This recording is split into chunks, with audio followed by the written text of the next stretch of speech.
មិនមែនចាក់សំដែងទេថាប្តឹងមែនបែកធ្លាយដីកាក៏ហៅអ្នកនាងទ្រីងផល្លាឲ្យចូលខ្លួនតុលាការក្រោយពិធីក៏បាត់តដល់ល្បីគឺពូចកសម្រាប់ចិត្តប្តឹងអតីតភរិយាទាមទារលុយដែលបោកទៅ AK7 ជាជំរឿសនៃសម្រស់លោកអ្នក AK7 Fan Dara ចង់ស្អាតដូចតារាសូមប្រើ AK7 AK7 នាំលោកអ្នកទៅកាន់ភាពជោគជ័យយ៉ាងពិតប្រាកដកូនប្រុសដើរដល់ផ្លូវចុងក្រោយហើយក្រោយរួចពីផុតពីរណ្ដៅជីវិតគឺថាប្តឹងវិញប្តឹងមែនពេលនេះដីកាក៏ហៅរបស់តុលាការបានចេញមកហើយហើយអតីតភរិយាពូចកឲ្យត្រៀមចូលខ្លួនឡើងតុលាការនោះត្រូវបានបែកធ្លាយការសម្រេចចិត្តប្តឹងបកវិញនេះគឺក្រោមអំណាចពាក្យប្តឹងពីបទឆបោកនិងរំលោភលើទំនុកចិត្តទៅការអតីតភរិយាដ៏សែនស្រស់ក្រោយអ្នកនាងទ្រីងផល្លាកន្លងមកធ្លាប់ធ្វើការ live សង្សិទ្ធកសែតបើកកកាយរឿងអាស្រ័យក្នុងគ្រួសាររបស់ខ្លួនឲ្យមហាជនបានឮជួយរកយុត្តិធម៌និងដាក់ពាក្យប្តឹងពូចកពីបទប្រើអំពើហិង្សាតែចុងក្រោយគ្មានការពិតនិងមិនអាចដាក់បន្ទុកបានក្រោយពីការប្រកាសរបស់លោករួចហើយពេលនេះ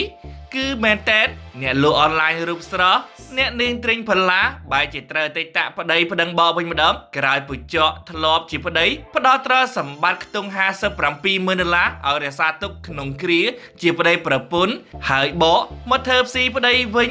ចង់ឲ្យគ្នាចូលគុកសូមរំលឹកផងដែរថាលើកមុនវិធីកបាត់ទើដល់ល្បីពូចកក៏ធ្លាប់ធ្វើការបាន live វីដេអូបកអាក្រាតទាំងវើរបស់អតីតភរិយាអ្នកនាងទ្រីងផល្លាក្នុងបណ្ដាញសង្គមផងដែរដោយមានទាំងវីដេអូអតីតភរិយាបានបំផ្លាញទ្រព្យសម្បត្តិក្នុងបន្ទប់ផ្សាយរបស់លោកថែមទាំងទម្លាយរឿងប្រាក់ដែលបានថាតយកទៅទិញផ្ទះរួមគ្នាបែរជាអតីតភរិយាអ្នកនាងទ្រីងផល្លាមិនបានទិញទេ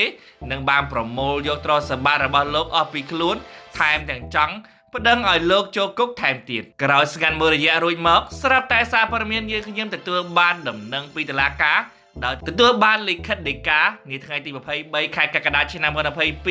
ឲ្យដឹងថាបរិញ្ញារងម្នាក់កាលពីថ្ងៃទី19ខែកក្កដាឆ្នាំ2022បានចេញដីកាកោះហៅអ្នកនាងទ្រីងផល្លាអាយុ34ឆ្នាំជាជនសង្ស័យស្នាក់នៅផ្ទះលេខ1819ភូមិចំការលឹក2សង្កាត់កាកាបខណ្ឌពោធិ៍សែនជ័យរាជធានីភ្នំពេញឲ្យចូលទៅកាន់អាយកាអមសាលាដំបងរាជធានីភ្នំពេញជាន់ទី3នៅថ្ងៃទី28ខែកក្កដាឆ្នាំ2022ខាងមុខនៅវេលាម៉ោង 9:30 នាទីព្រឹកដើម្បីធ្វើការសាកសួរពីដំណើររឿងបណ្ដឹងរបស់ជឿនចောက်ភេប្រពីបទឆោបោកនិងរំលោភលើទំនុកចិត្តសម្បីខ្លួនត្រូវអញ្ជើញតាមដីកាកោះហៅនេះឲ្យទាន់ពេលវេលានិងយកលិខិតផ្សេងដែលពាក់ព័ន្ធនឹងរឿងខាងលើមកជាមួយប្រសិនបើមានក្រោយបែកធ្លាយដីកាកោះហៅនេះហើយសារព័ត៌មានយើងខ្ញុំបានតាក់ទងសួរទៅកាន់ទីកោបាល់ទាត់ចិញ្ចក់កាលពីរសៀលថ្ងៃទី23ខែកក្កដាឆ្នាំ2022ដោយបានបញ្ជាក់ថាជុំវិញនៃការកោះហៅអ្នកនាងទ្រីងផល្លានេះគឺពាក់ព័ន្ធជុំវិញនឹងរៀងលុយទិញផ្ទះរួមគ្នាត្រូវបង់ 30% មុនវាស្មើនឹង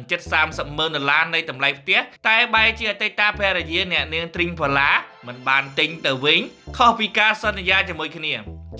នៅភាគីម្ខាងទៀតអ្នកនាងទ្រីងផល្លាយើងក៏មិនទាន់អាចទំនាក់ទំនងនឹងសុំការបកស្រាយបានឡើយចំពោះព័ត៌មានក្រៅកង្គមួយនេះយើងមានតែរងចាំមើលការបកស្រាយនិងប្រតិកម្មបន្តរបស់អតីតភរិយាពូចកគឺអ្នកនាងទ្រីងផល្លាថាតើនឹងទៅជាយ៉ាងណាទៀត